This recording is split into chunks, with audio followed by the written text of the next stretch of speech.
Salve pessoal, tudo bem? Davi Vega com vocês novamente. Bom, hoje aqui é caráter, né? Como vocês podem perceber, eu estou falando de cima de um cavalo porque eu quero falar do município dos tropeiros e bandeirantes, que é Santana de Parnaíba. Estou no bairro do Ingaí, bairro onde eu cresci. Vou deixar na descrição desse vídeo um link de um documentário sobre o Ingaí que eu fiz também, se vocês quiserem assistir. E aqui tem a Estrada dos Romeiros, né? Assim como o Bom Jesus do Pirapora, tem a Estrada do Suru, que é a Estrada dos Romeiros, onde se fazem muitas romarias, né? E eu vou falar um pouco dos bandeirantes e do município de Santana de Parnaíba, que é ao qual eu pertenço. Bom, para falar então do bandeirismo, né, desse tema dos pioneiros e tudo mais, nesse vídeo, que é uma espécie de documentário que eu pretendo fazer, eu vou me basear em algumas leituras, né? Alguns trabalhos foram feitos referente ao tema, né? E é muito interessante a gente salientar alguns deles. Como, por exemplo, eu tenho aqui o livro do Viana Mogg, né? Viana Mogg, Bandeirantes e Pioneiros. Esse é um livro clássico do tema aqui no Brasil, né? Ele escreveu esse livro. E aí ele fala aqui não só da questão dos bandeirantes como historiografia, analisando documentos e tudo mais, bem como ele fala da concepção filosófica que era o aparato de ideias que se tinha do bandeirismo até então. E ele fala da ética e da economia, da geografia, da raça e da geografia também, né? A conquista e a colonização. Ele vai falar da fé, do império, do símbolo, da simbologia que isso representou para o Brasil colônia e posteriormente Brasil império, né? Depois que o mapa do Brasil é desenhado para além de Tordesilhas, com o Tratado de Madrid de 1750, já vamos falar disso, né? É um trabalho brilhante. Além dele, brasileiro, tem o trabalho do Alcântara Machado. Esse eu recomendo porque ele faz gravuras e ilustrações, inclusive da vestimenta, né, do camisão lá, do manto e do poncho, né, que é parecido com os peruanos, o poncho que os bandeirantes usavam para poder caminhar na mata, né, e não se machucarem com as plantas que tinham espinhos da Mata Atlântica, principalmente, as trepadeiras que tinham espinhos e tudo mais. Ele vai fazer toda uma descrição até dos objetos, não só da vestimenta também. É um livro mais detalhado naquele sentido. E eu tenho esse livro aqui, Las Bandeiras. Esse é um livro muito curioso, é um livro sensacional, brilhante, né? Do Ricardo Román Blanco. O Ricardo Román Blanco, ele é espanhol, né? E ele deu aulas no Brasil, ele pesquisou, ele era uma espécie de brasilianista, né? E ele pesquisou vários temas relacionados ao Brasil. E nesse livro, Las Bandeiras, ele vai falar das instruções bélicas em Las Américas, as instruções bélicas nas Américas. E ele vai falar do bandeirismo desde a época da sua relação com os tercios, né, com as unidades militares, da onde vem a palavra bandeira, da Idade Média, né, e com os terços, por exemplo, do Gonçalo Fernández de Córdoba, por exemplo, como que essa unidade e a organização da bandeira, ela deu origem ao bandeirismo, né?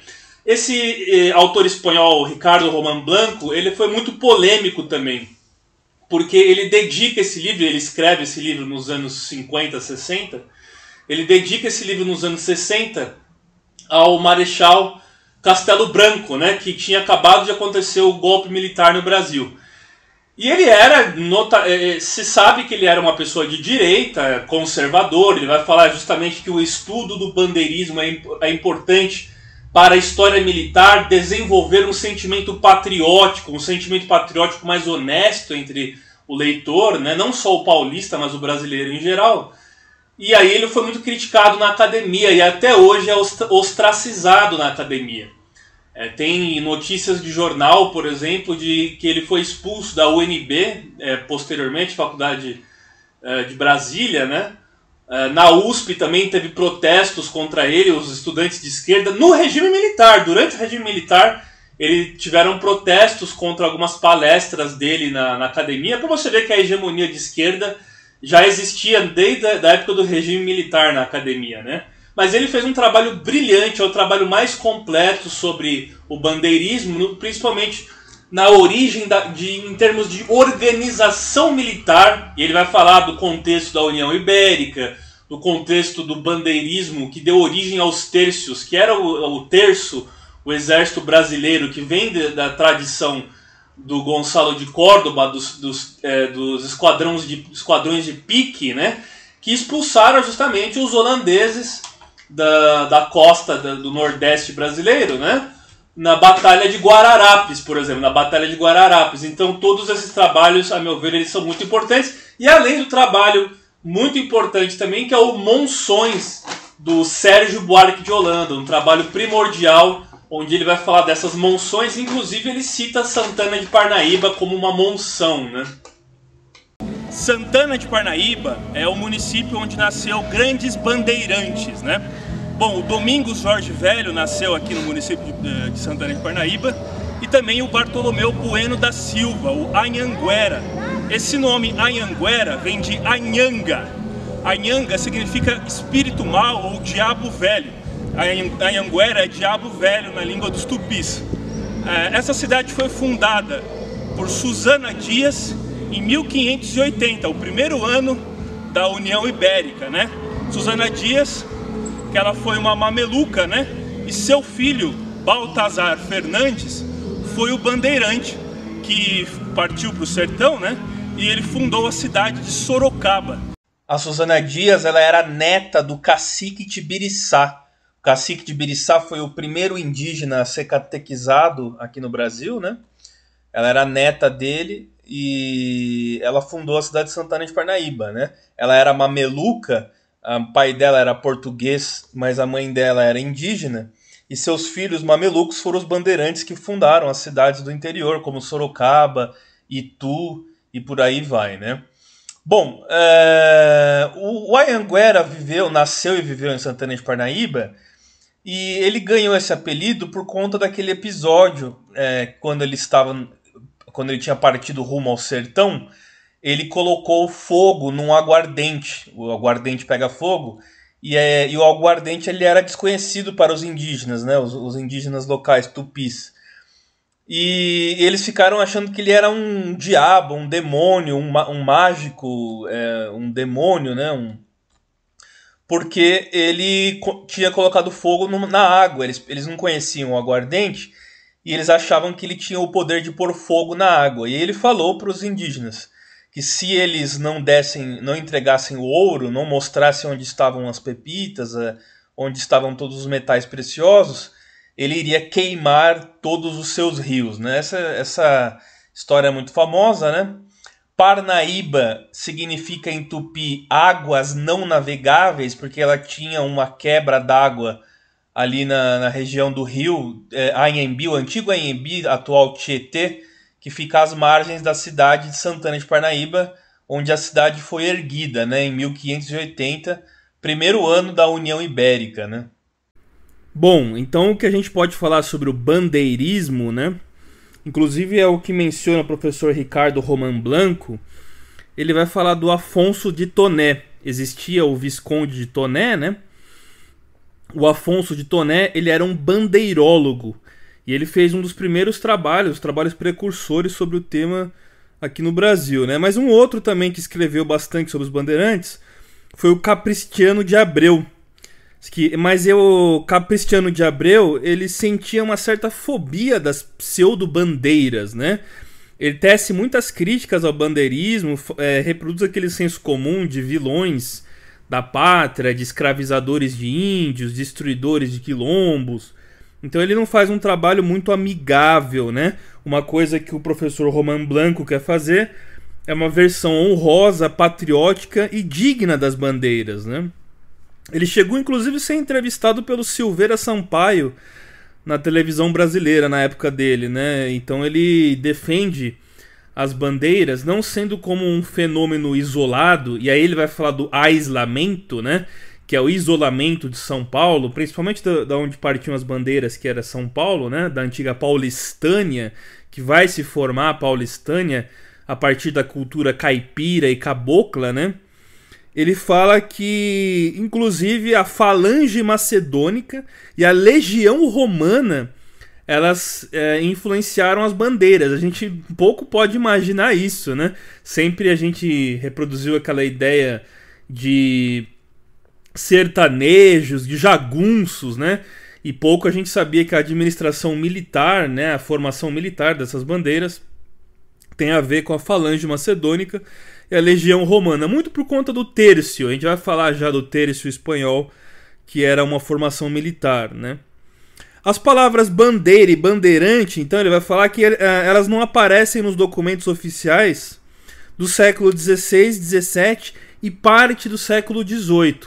Então, na verdade, eles não eram conhecidos como bandeirantes. Talvez fossem conhecidos como pioneiros, desbravadores, exploradores. Mas o termo bandeirante ele só surge depois, no final do século XVIII. Ele não aparece no século XVI nem no século XVII, né? Essas palavras elas não se encontravam nos documentos quinhentistas, né? O Romain Blanco também escreveu um livro que chama O Salteio, né? Nesse livro do O Salteio ele faz uma paleografia diplomática. Ele defende a ideia das bandeiras, mas ele sempre foi um pesquisador que inclusive vai falar do von Martius, né? Ele critica o von Martius na ideia de que o von Martius fez um bom trabalho a respeito do Brasil no século XIX, né? Aquele alemão von Martius, botânico, que lançou os termos da nossa vegetação, né? O cerrado, a caatinga, a Mata Atlântica, a Amazônica e tudo mais. Mas o von Martius ele deixou a desejar no seu estudo quanto às bandeiras, pelo menos no quesito bandeiras. Outros estudos ele sempre foi muito bom mesmo, né? E tudo isso eram coisas que orbitavam a terra de Santa Cruz, né? E eles tinham apenas dois caminhos, né? Ou a evangelização, né? Ou a evangelização dos indígenas, dos silvícolas, ou a conquista dos silvícolas. Vale lembrar que antes mesmo do Cabral aportar em Porto Seguro, em 22 de abril de 1500, já existia o Tratado de Tordesilhas, que foi feito em 1494 na cidade espanhola de Tordesilhas. E Portugal e Espanha dividiam o mundo até então. O mundo, a parte da costa da América do Sul, que foi depois feito as capitanias hereditárias portuguesas, ficava na mão de Portugal, e o restante era na mão dos espanhóis. Mas isso vai se mudar, as fronteiras elas vão ser redesenhadas em 1750 com o Tratado de Madrid. Porque, muito por conta, graças dos bandeirantes que adentraram para além da linha de Tordesilhas, formando o território brasileiro como nós conhecemos hoje, né? O espanhol, o português ou o paulista, isolado de sua bandeira, poderia ser dado como morto. Então, esses empreendimentos das bandeiras eles eram totalmente voltados à coletividade e à unidade militar, né? Se o sujeito tentasse desbravar os sertões sozinho, ele teria insucesso e muito possivelmente cairia morto, dado as adversidades do terreno, dos silvícolas e tudo mais, né? Ele fala que é um erro considerar, né, a história de São Paulo como um isolamento. E aí tem um trabalho sobre a hispanidade em São Paulo, muito bom, que vai explicar justamente as semelhanças até das construções de casa dos bandeirantes, que elas eram em sentido oval, né, no sentido de uma oca. As casas elas eram de adobe e sapê, né, adobe e sapê. Essa parede aqui atrás de mim, ela é uma estrutura preservada da casa seiscentista, né? Ou seja, vários séculos, né? Praticamente mais de 4 séculos, ela foi preservada da original. Ela está em adobe, né? A casa era feita de adobe na sua estrutura original, então ela foi preservada da possível casa que foi do bandeirante Bartolomeu Bueno da Silva ou Anhanguera, né? Essa parede aqui tem praticamente quase mais de 4 séculos de história, né? E elas eram em sentido oval, muito lembrando uma oca indígena tupi, né? E esse tipo de construção você pode encontrar tanto no Peru quanto em Quito, no Equador. Eles encontraram muitas casas em Quito, no Equador, que lembravam o modelo das casas dos bandeirantes. Então, entre os bandeirantes haviam espanhóis também, é claro. Não eram só paulistas e portugueses e mamelucos, tinha alguns espanhóis. Até o próprio Bartolomeu Bueno, né? Esse nome Bueno é um nome de origem hispânica, né? Mas os hispânicos exerceram uma influência nos bandeirantes ao ponto de ter uma simbiose entre alguns elementos dos bandeirantes aqui no Brasil com dos nossos países vizinhos. Sobretudo aqueles lugares onde eles chegaram, né? Os bandeirantes chegaram até Lima, no Peru, e em Quito, no Equador também, né? Bom, ele vai falando que isso influenciou, né, na América Espanhola a arquitetura, como eu disse, e as actas da Câmara da Vila de São Paulo era uma cópia de sua congênere medieval ibérica. Ou seja, até mesmo as leis, o estamento, vamos dizer assim, o estamento burocrático, né? A burocracia das leis da Vila de São Paulo, que era a Vila de São Paulo de Piratininga, elas eram embasadas no modelo ibérico da Idade Média, inclusive no modelo espanhol, né? Aí você tem a simbiose das bandeiras na defesa do Ricardo Román Blanco no trabalho do sentido de bandeira, tanto na América Hispânica quanto na América Lusitana, né? Bom, bandeira significa organização militar para a guerra. Ela pode ser copiada por paisanos civis não militares também. Então nem todos os bandeirantes eles eram militares. Você tinha civis também, principalmente o gentil da terra, o mameluco, que não era militar, também tinha um papel importante nessas bandeiras, né? Eles não eram meros garimpeiros, né? Não eram só garimpeiros assim que estavam atrás de ouro. Era uma força militar baseada na centúria, né? O esquadrão de pique. Aí é aquilo que eu falei. Os tercios do Gonçalo Fernández de Córdoba, que eram unidades militares de pique, de picas em espanhol, de pique, né? O pique é uma lança. Eles foram primordiais, inclusive, para a formação das primeiras unidades militares brasileiras, que vai desaguar, inclusive, naquelas unidades que lutaram na Batalha dos Guararapes também, né? Bom, ele vai falar que tanto os cristãos quanto os mouros organizavam os seus exércitos em bandeiras, né? E esse nome bandeira, tem várias especulações da sua origem, né? Dizem que é do alemão Banier, né? Que significa insígnia militar, mas o mais provável é que vem do latim, eles sendo povos latinos, né? Que vem de bandus. E os romanos, que deu origem a bandeira em espanhol e bandeira em português, e os romanos tinham a tradição de usar os estandartes, né? Então ele vai falar também que esses estandartes eles eram os precursores das bandeiras dessa unidade militar, né? E o Alfonso X foi aquele que instituiu o nome bandeira. Então somente na época do Alfonso X é que ele organizou essas forças militares e instituiu o nome bandeira, né? Ele vai falar que, inclusive, ela aparece nos Cantares de Resta, né? Do Cantar de Mil Cid. Eu tenho um vídeo falando dos Cantares de Resta, do Mil Cid. Vou deixar na descrição desse vídeo, caso vocês queiram acompanhar, né? E o surgimento do alferes, né? O alferes é um dos postos militares mais antigos, né? Que ele era o porta-bandeira. O alferes geralmente é um militar temporário, né? Mas ele era o porta-bandeira, na verdade, né? E todas elas eram comandadas pelo capitão, né? Por isso muitos bandeirantes tinham o título de capitão, né? Capitão, depois vai ter o capitão do mato, né? Que é aquele que perseguia os escravizados, fugidos. Mas os bandeirantes eles eram conhecidos como capitães, né?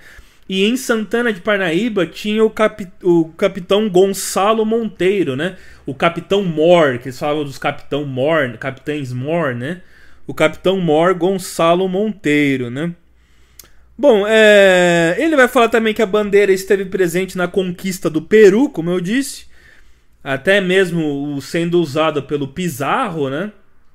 Francisco Pizarro, e pelo Valdívia no Chile, né? O Chile conquistado em 1539 também se fez esse recurso da bandeira, né? Eu tinha lido uma vez um texto que não é oficial, né? É uma especulação que não é oficial, que dizia que o termo bandeira seria uma prática que os tupis tinham de içar uma bandeira. Mas na verdade é uma tentativa de dar uma conotação mais nativista, né? Mais nativa, indígena ao termo da bandeira, porque na verdade a bandeira ela vem da Idade Média, desde essa época aí dos tercios e tudo mais, como eu estou falando aqui nessa exposição, né? Bom, com a queda da economia açucareira, né, tanto a coroa portuguesa quanto os financiadores particulares, eles começaram a financiar e bancar essas expedições. Porque na verdade as bandeiras elas eram empreendimentos particulares, você tinha as entradas. As entradas elas eram financiadas pela coroa portuguesa e as bandeiras, que eram paulistas, praticamente paulistas, né, elas eram financiadas por empreendimentos privados, né? E essas bandeiras particulares, sobretudo formadas por paulistas e mamelucos que falavam a língua geral. Aqui em São Paulo de Piratininga, o idioma era um idioma que provinha do tupi, que era a língua geral, conhecida como Nhengato. Nhengato vai ser uma língua posterior, mas era a língua geral que era falada, né? O Nhengato. Que depois foi, inclusive, na Amazônia, teve uma explosão desse idioma lá também. E foi o Marquês de Pombal, no século XVIII, que proibiu que se falasse em público a língua geral, porque todo mundo falava a língua geral. E aí ele introduziu o português. Então nós falamos português até hoje graças ao Marquês de Pombal. Se não fosse essa atitude dele, nós estaríamos falando língua geral, tupi, né? E muitos termos ficaram do tupi que nós falamos hoje. Ibirapuera, Moema, né, Jabaquara. Principalmente na cidade de São Paulo tem muitos termos em tupi, né? O próprio Anhanguera, né, que é o Bartolomeu Bueno da Silva. O Anhanguera, que é Diabo Velho. A gente já vai falar do Diabo Velho também.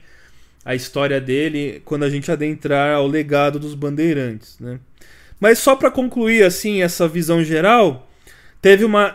tudo isso surge no contexto da União Ibérica. A União Ibérica ela foi o seguinte: o Dom Sebastião, que era o rei de Portugal, desapareceu lutando na Batalha de Alcácer Quibir, no norte da África, e ele deixou vaga a sucessão do trono português. E o parente mais próximo era o Felipe II da Espanha, que acabou ocupando esse posto. E nessa época o Brasil então ficou sendo pertencente, inclusive, à coroa unificada entre Portugal e Espanha, né? Não vou entrar no mérito da União Ibérica, porque eu tenho vários vídeos aqui. Eu tenho até um livro meu que eu lancei que chama Hispanidade para o Mundo Lusófono do século XXI, que eu falo bastante da União Ibérica e do hispanismo, né? Que eu sou um grande defensor do hispanismo, né? E o Felipe II, então, ele enfrentou diversos inimigos, como, por exemplo, os protestantes da Holanda, né? Os holandeses. E nesse contexto, os holandeses, de 1630 a 1650, eles invadiram o Nordeste brasileiro, né? O Maurício de Nassau, e fizeram grandes engenhos de açúcar por ali. E teve uma batalha importantíssima de expulsão dos holandeses, que é a formação do Brasil, né? Muitos dizem que a formação do Brasil é em 1808, com a vinda da família real para o Brasil por conta das invasões napoleônicas, né? Eu digo que a formação do Brasil foi na Batalha de Guararapes, né? Quando eles expulsaram os holandeses. E o exército brasileiro se formou desde então graças aos tercios, né? Ao terço, que era herança do Gonçalo Fernandes de Córdoba, né? O capitão desses tercios, ele era um negro conhecido como Henrique Dias, ou seja, um dos primeiros comandantes brasileiros do exército era negro, né? Bem brasileiro mesmo, né? Bem pra gente se orgulhar da nossa história brasileira mesmo. E o Raposo Tavares, que foi um notório bandeirante, lutou nessa batalha também. E ele era um cristão novo. O Raposo Tavares era um cristão novo, um sefardita judeu convertido ao cristianismo, né? Muito interessante isso daí. O Borba Gato, que foi outro bandeirante, ele participou da Guerra dos Emboabas, na região das Minas, né? A Guerra dos Emboabas ela aconteceu de 1708 a 1709 e foi uma luta entre esses pioneiros contra forasteiros para poderem ter a hegemonia do poder na região das Minas, né? Na região das Minas ali, que vai ser a Minas Gerais, Goiás e Mato Grosso. Esses bandeirantes vão ser aqueles que vão partir, sobretudo a Anhanguera, foi aquele que chegou até Goiás, né? E ele vai fundar a cidade de Goiás. A antiga Vila Boa, né, chamada Vila Boa, ela foi fundada pelo Bartolomeu Bueno da Silva, que é o Anhanguera.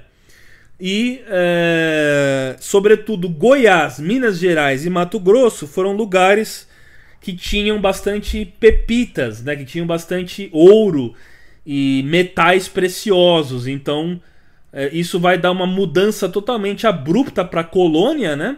Porque a colônia, então, que já vinha decaindo da economia açucareira e com a expulsão dos holandeses, eles foram para as Antilhas e o açúcar produzido nas Antilhas, ele degradou o nosso açúcar aqui no Brasil, né?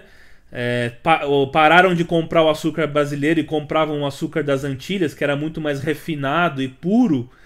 E então a decadência da economia açucareira deu lugar à economia dos metais, a metalurgia, né? Que vai ser justamente graças à conquista das Minas Gerais, de Goiás e do território de Mato Grosso, né? Assim como teve o Diogo Álvares, né, o Caramuru, lá naquela região do Nordeste, acho que é na Bahia, se eu não me engano, né? O Caramuru, que ficou muito famoso, até virou um filme, né, nacional e tal. A gente teve o nosso João Ramalho aqui em Santo André, né? Santo André da Borda do Campo, aqui na região da Grande São Paulo, né? Primeiramente, o Brasil era conhecido como Terra de Santa Cruz, né? E nessa Terra de Santa Cruz você teve a expedição e as velas do Martim Afonso de Souza, né? O Martim Afonso de Souza foi aquele que chegou no Rio de Janeiro, inclusive, né? E ele chegou aqui no litoral paulista. E no litoral paulista, ali em São Vicente, a primeira cidade do Brasil foi São Vicente, aqui em São Paulo. Para você subir para o que seria a futura vila de São Paulo de Piratininga, você tem que subir a Serra do Mar. A Serra do Mar hoje tem uma estrada lá, que era a antiga Anchieta, né? Tem a Anchieta e a dos Imigrantes. São duas estradas que descem da capital paulista para a Baixada Litorânea de São Paulo, né? Baixada Santista, né? E antes, obviamente, não existiam essas estradas, não existiam nem a possibilidade de subir com carroças, nem com carros que nem existiam, né? Então eles tinham que subir a muralha, né? Até virou um livro famoso, depois uma série de TV chamado A Muralha. Eles chegavam na cidade de São Vicente e subiam em sentido Santo André da Borda do Campo, e rumo a São Paulo. E ali você tinha um sujeito conhecido como João Ramalho. O João Ramalho era um português que decidiu viver entre os indígenas e adotar os seus meios. Ele tinha várias esposas indígenas, ele era praticada a poligamia, né? E ele rejeitou o modus vivendi português, europeu, para viver entre os índios. E além dele, você tem o padre José de Anchieta. O José de Anchieta, que é basicamente o pai da cidade de São Paulo, né? O pai de São Paulo. E ele era de origem espanhola, hispânica, né? Mas estava sob a administração da coroa portuguesa. E ele encabeçava o movimento dos jesuítas. Os jesuítas, eles tinham como missão criaram um colégio. Aí você tem o colégio, do pátio do colégio aqui em São Paulo, no centro de São Paulo até hoje, o pátio do colégio, né? Onde nasceu a cidade de São Paulo, né? Que visava catequizar os índios, os indígenas, principalmente os tupis, né? E os tupiniquins, catequizá-los ao modus vivendi europeu ibérico, né? Com aulas de latim e tudo mais. Aí você tem aquele famoso livro O Mármore e a Murta, né? De antropologia. Eu tenho um vídeo sobre o Mármore e a Murta também, posso deixar na descrição desse vídeo aqui, né?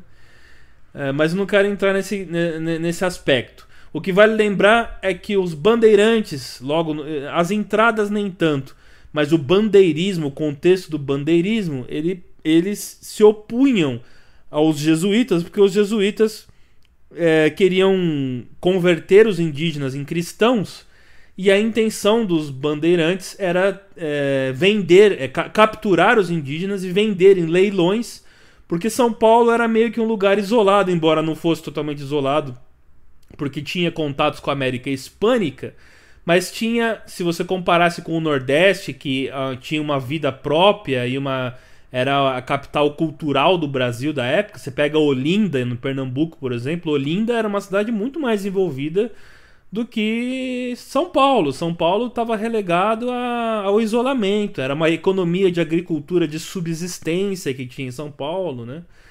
Então, eles precisavam da mão de obra indígena e da venda dos indígenas nos leilões, embora isso não fosse bem visto pelos jesuítas, né? E Santana de Parnaíba, ela é uma cidade fundada em 1580, como eu já disse, né? E ela é considerada Ouro Preto paulista, né? Porque ela foi um dos poucos lugares onde você vê uma arquitetura colonial preservada. Se você pega, por exemplo, cidades do Nordeste como Salvador e Olinda, você tem uma na Cidade Baixa, ali em Salvador, né? Você tem uma arquitetura colonial muito preservada daquela época, né?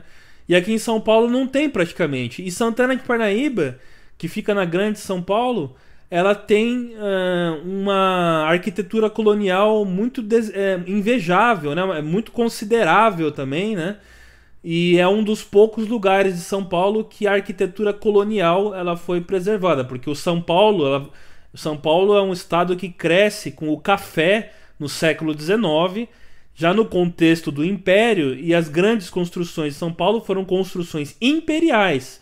Praticamente não se tem construções coloniais em São Paulo. E Santana de Parnaíba desenvolve esse papel de ter mantido e tombado pelo patrimônio histórico as construções coloniais, né? E muito dessas construções imperiais, infelizmente, elas foram assediadas pelo modernismo, né?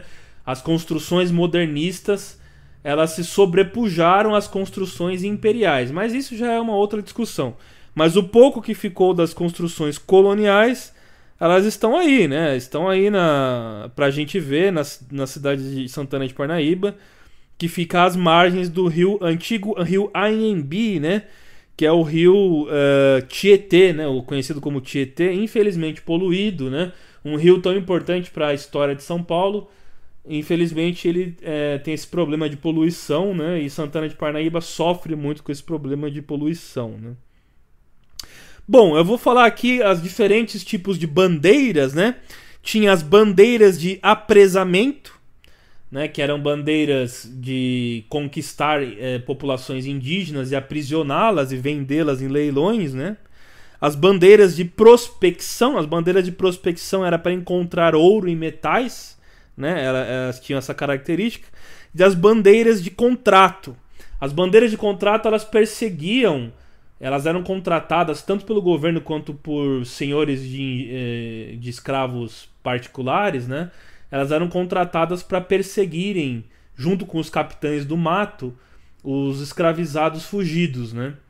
Inclusive foi o Domingos Jorge Velho, teve o tio e o sobrinho, né? De mesmo nome, Domingos Jorge Velho. E foi o Domingos Jorge Velho que dissolveu, né? Destruiu o Quilombo de Palmares, né? Ele era um bandeirante e eles destruíram o Quilombo de Palmares, que ficava ali na região entre o Alagoas e Pernambuco, né? Era uma região que pegava partes em Alagoas e partes em Pernambuco, uma região ali bem grande, onde se diz que o Zumbi e seus escravizados ficavam ali no Quilombo de Palmares, naquela região, né? Os tupis tinham uma forma de agricultura das queimadas, né? Eles abriam clareiras, faziam queimadas para preparar o solo, cultivavam e depois assim seguiam adiante. Eles eram nômades, e os bandeirantes vão adquirir esse nomadismo dos tupis. Por isso que muitos dos caipiras paulistas e da Paulistânia, do antigo território da Paulistânia também, que pegava partes do Mato Grosso, Goiás, partes de Minas, partes do Rio de Janeiro, São Paulo e partes do Paraná também. Esse território da Paulistânia, as pessoas viviam, os descendentes dos bandeirantes, que eram os caipiras, eles faziam casas e tinham elementos que não eram para durar. Por isso que as casas eram mal acabadas, não tinham boas dobradiças, não eram casas que tinham uma estrutura forte, porque muitas delas eram de adobe e tudo mais, né? A mítica do bandeirante, ela seria resgatada depois, principalmente com a presidência do presidente Washington Luiz, né? Washington Luiz, ele era o chamado paulista de Macaé, né? Porque ele era do Rio de Janeiro, da região de Macaé, mas ele foi aquele que resgatou o orgulho bandeirante, né? E esse orgulho bandeirante está presente em todas as fábulas e todas as comemorações paulistas até hoje. E ela vai ganhar uma explosão cultural, principalmente, no contexto da Revolução de 32. Bom, uma história muito conhecida também é do Raposo Tavares, né? Que ele fez um caminho, ele era de São Paulo, né? Ele fez um caminho que ele chegou até a Bolívia, se eu não me engano. Depois ele desceu, voltando pelo Pará, e voltou para São Paulo. Ele também foi um dos desbravadores que chegou até a região das Missões, no Rio Grande do Sul. Como eles perseguiam os jesuítas, muitos deles ficaram relegados às missões, as missões que ficavam na região do Paraguai, ali na região de Foz do Iguaçu, né? Onde tinha predominantemente os índios guaranis. Então ali era uma região dos jesuítas, das missões, que ficou naquela região ali entre a tríplice fronteira Brasil, Argentina e Paraguai, né? Claro que nessa época não existiam esses nomes, porque esses países não existiam ainda, né?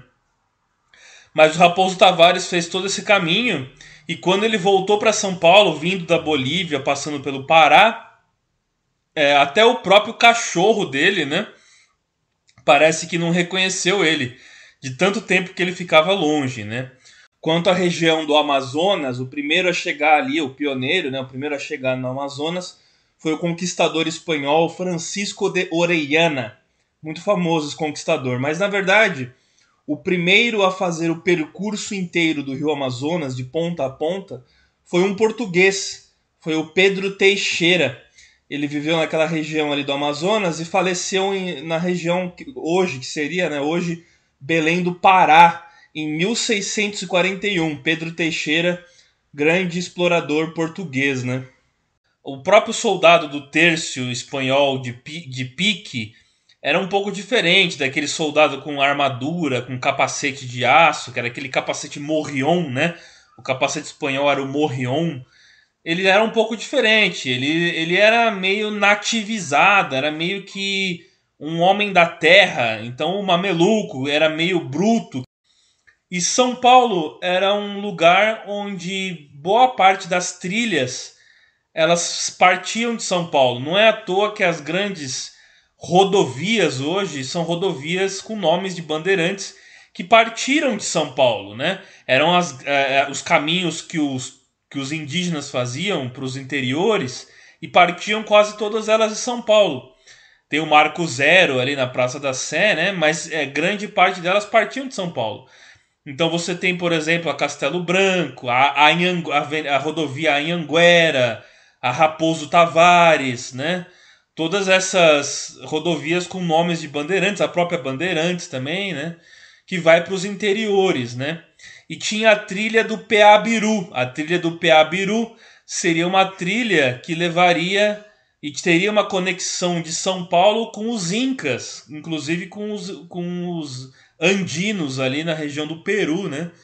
E essa trilha dizem que existiu e que os próprios indígenas andinos incas, eles vinham até pela trilha do Peabiru até São Paulo, até o Brasil, e levavam muitos indígenas brasileiros como escravos, para serem escravos de seus domínios, do Império Inca e tudo mais, né? Então havia uma certa conexão entre a parte litorânea e os interiores do Brasil por essas rodovias, por essas trilhas que hoje são rodovias, né? Que hoje leva o nome dos bandeirantes, pelo menos os principais bandeirantes, né? E tudo isso teve uma espécie de resgate em 1954, que São Paulo, em 1954, teve seu quarto centenário. O quarto centenário de São Paulo, que fez com que muitas famílias paulistas abastadas e famílias importantes de São Paulo resgatassem de novo a história dos bandeirantes, que foi considerado como raça de gigantes, né? Os bandeirantes seriam raça de gigantes e tudo mais. Vale muito lembrar que o próprio Cassiano Ricardo, né? O Cassiano Ricardo, que foi um nacionalista notório, defensor do patriotismo brasileiro, defendia o bandeirismo, né? O bandeirismo do Cassiano Ricardo, desde a época da Semana de Arte Moderna de 1922, ele já vinha com essas ideias do bandeirismo. Bom, pessoal, então é isso. Os bandeirantes, eles são muito controversos, é um tema que gera muitas discussões acaloradas, né? Mas eu sigo na linha do Cassiano Ricardo, do bandeirismo, né? Do Brasil mestiço, essa nova Roma, como nas palavras do Darcy Ribeiro, né? No ano de 2021, houve um incidente, colocaram fogo na estátua do Borba Gato, né?